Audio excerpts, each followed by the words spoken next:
আমরা তো আসলে গত ১৫ বছরে দেখেছি যে প্রধানমন্ত্রী গর্ব করে বলছেন ওনার পিয়ন ৪০০ কোটি টাকার মালিক, সে হেলিকপ্টারে করে চড়ে ঘুরে বেড়ায়। সো এই কথাগুলো তো আসলে প্রত্যেকটা দলের নেতাকর্মীদের কানেই গেছে।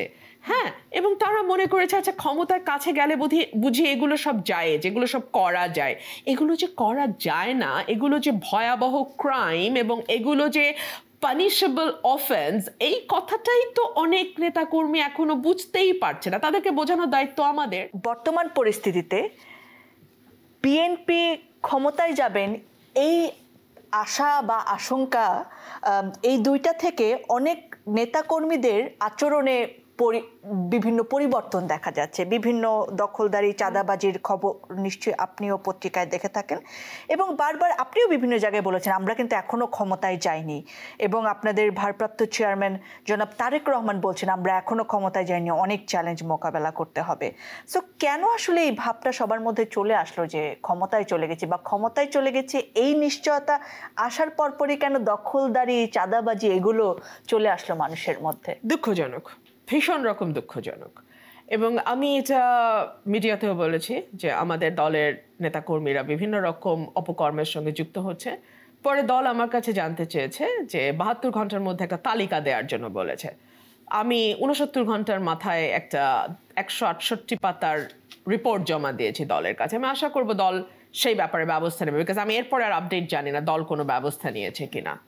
আর দুই হচ্ছে নেতাকর্মীদের একটা পলিটিক্যাল সংস্কৃতির মধ্যে দিয়ে তারা আসলে রাজনৈতিক দলের সঙ্গে যুক্ত হয়েছে। সেই পলিটিক্যাল সংস্কৃতিটা হচ্ছে এরকম, আপনার কোনো মেধা থাকবার প্রয়োজন নেই, আপনার কোনো যোগ্যতা থাকবার প্রয়োজন নেই, আপনার কোনো পলিটিক্সে কোনো কিছু কন্ট্রিবিউট করার যেই ক্যাপাসিটি সেটারও প্রয়োজন নেই। RICL TMX, যুগের পর যুগ স্থাপনা থাকে মজবুত। VRM প্রযুক্তির RICL TMX।